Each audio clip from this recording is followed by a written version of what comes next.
मंडळी नमस्कार. मी प्रल्हाद दातार. तुम्ही ऐकता माझं मत. मंडळी मागील 2-4 दिवसापासून एक मुद्दा पुन्हा ऐरणीवर आलेला आहे. कांदा उत्पादक शेतकऱ्यांनी आपला कांदा रस्त्यावर फेकला आणि आंदोलन सुरू झाले. आणि त्यामुळे साहजिकच राज्यातला विरोधी पक्ष म्हणून जाणारा काँग्रेस पक्ष आणि त्याचे नेते यांनी त्या ठिकाणी नेतृत्व केलं.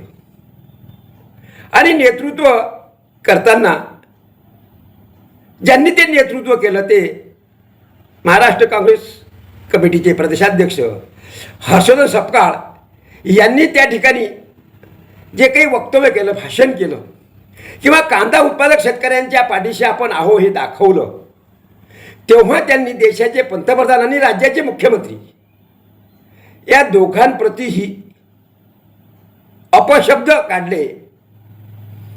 अशी धारणा किंवा असा पूर्ण समज हा राज्यातील भारतीय जनता पक्षाच्या नेत्यांचा आणि कार्यकर्त्यांचा झालेला आहे. दलिंदर हा शब्द खऱ्या अर्थानं ग्रामीण भागामध्ये त्या शब्दाबद्दल खरंच घृणा आहे. आणि हा शब्द दलिंदर या नावाचा शब्द किंवा हा उल्लेख सपकाळांनी त्या ठिकाणी केला. केंद्रात आणि राज्यात ज्या भारतीय जनता पक्षाची सत्ता आहे त्यांच्या कार्यकाळात कांदा उत्पादक शेतकरी हताश झालेला आहे. आणि त्यामुळे या कांदा उत्पादक शेतकऱ्यांना आता चांगला भाव मिळणं दुरापास झालेला असल्यामुळे साहजिकच कांदा उत्पादक शेतकऱ्याच्या पेक्षाही जास्त आक्रमक हे हर्षवर्धन सपकाळ त्या ठिकाणी झालेले दिसले.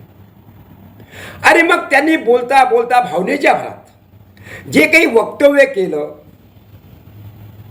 शेतकऱ्याच्या प्रती आपण किती बांधीलाव किंवा आपल्याला शेतकऱ्याबद्दल किती पोटतिळक आहे हे कदाचित त्यांना त्यांच्या त्या भाषणातून बोलातून सांगायचं होतं. परंतु बोलताना असे काही शब्द जे ज्याला शिवराळ म्हणता येईल थोड्या भाषेत, तो शब्द त्या ठिकाणी त्यांनी व्यक्त केला, बोलला. आणि त्यांचं ते भाषण, त्यांचं ते स्पीच हे राज्यभर गाजलं. आणि मग लागलीच भारतीय जनता पक्षाच्या नेत्या आणि कार्यकर्त्यामध्ये मिरची लागली.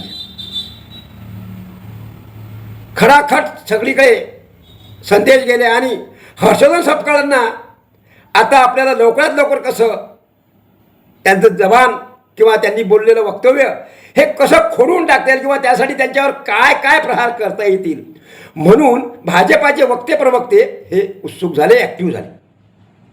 आणि हे ॲक्टिव्ह होत असताना त्यांनी सुद्धा आता सपकाळांवर तोडसूक घेणं सुरू केलेलं आहे.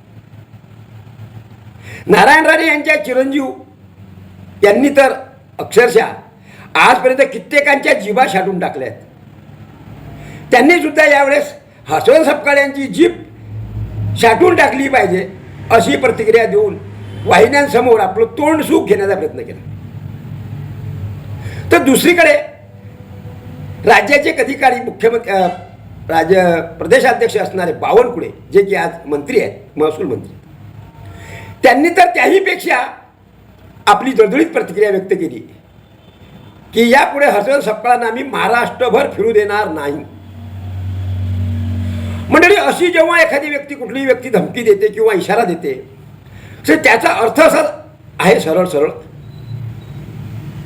आमच्याकडे एखादा शेतकरी एखाद्या दुसऱ्याला धमकी देताना सांगते की तू याच्या पुढे जर माझ्या शेतात आला तर तुझ्या टंगड्या तोडून टाकील, हातपाय तोडून टाकील, अशा पद्धती धमकी दिल्या जाते.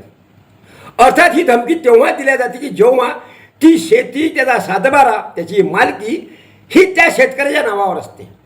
आणि म्हणून तो अधिकारवाणीनं सांगते की तू जर माझ्या शेतात यापुढे पाय ठेवला तर मी तुझे पाय तोडी, टंगड्या तोडी वगैरे वगैरे.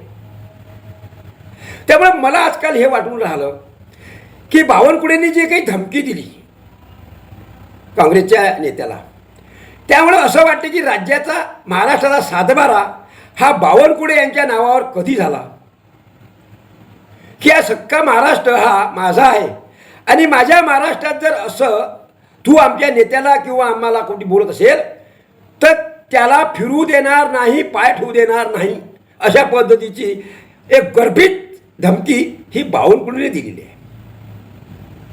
आणि मंडळी, नेमकं न्यायालयामध्ये किंवा पोलिस यंत्रणेमध्ये अशा पद्धतीच्या गर्भित धमक्या देणं हा गंभीर गुन्हा आहे.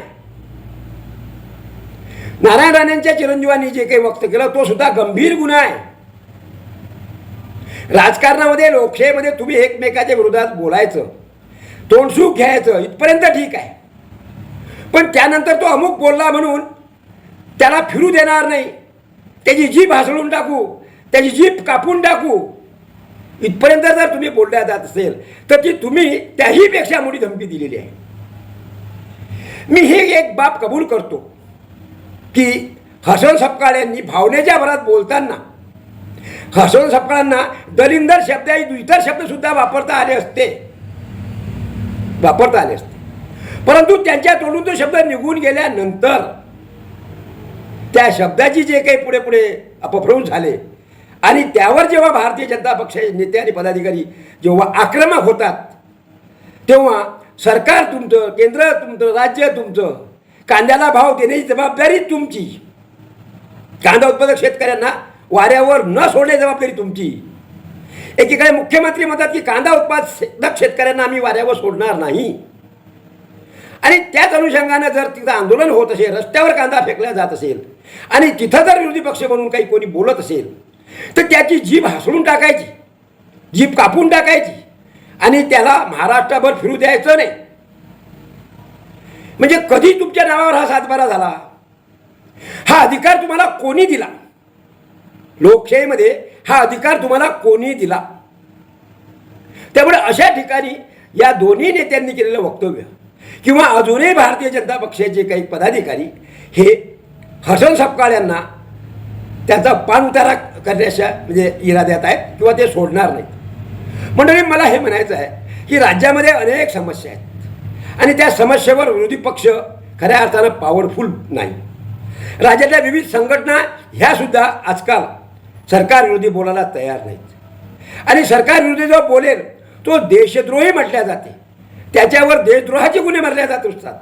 त्यामुळे अशाच पद्धतीचं आता जर कोणी वर्तन केलं तर ते देशद्रोही होईल. पण असं बोलणाऱ्याला जर उत्तर अशा स्वरूपात असेल तर तो काय देशप्रेमाचं होईल? ते त्यांचं बोलणं देशप्रेमाचं होईल की ज्यांनी कित्येक वेळा अनेकांच्या जिभा शाटून टाकण्याबद्दलचं वक्तव्य केलेलं आहे आणि अशा कित्येक नेत्यांनी फिरू देणार नाही राज्यात अशा धमक्या दिलेल्या आहेत. त्यामुळे दोघांनी सुद्धा या अनुषंगानं प्रचंड विचार करण्याची गरज आहे आणि भारतीय जनता पक्षाच्या पदाधिकाऱ्यांनी तर खऱ्या अर्थानं या अशा प्रसंगी संयमानं भूमिका घेतली पाहिजे. कांदा उत्पादक शेतकरी राज्यातला प्रचंड नाराज आहे, सरकारी यंत्रणेवर, शासनावर नाराज आहे, सध्याच्या सरकारावर नाराज आहे. त्यामुळे अशा परिस्थितीत कांदा उत्पादक शेतकऱ्याच्या बाजूने जर हसन सपकाळ काही बोलले असतील तर ते कांदा उत्पादक शेतकऱ्याची भावना व्यक्त केली असं जर भाजपाच्या नेत्यांनी समजलं असतं तर काही वावगं झालं नसतं. पण आपल्या विरोधात कोणी बोललं म्हणजे त्याची अगदी जीभ हासळून टाकणे, कापून टाकणे, त्याला त्याचे हातपाय तोडण्यापर्यंत धमकी देणे, अशा पद्धतीचा ट्रेंड जो अलीकडे या 1-2 वर्षात सुरू झालेला आहे, हा ट्रेंड नेमका बदलावा लागेल. हेट स्पीच करणारं जे काही वक्तव्य संबंधित राजकारणी करतात त्यांच्यावर गुन्हे दाखल झाले पाहिजेत असं सुप्रीम कोर्टाने आदेश राज्य सरकारनं दिलेले आहेत.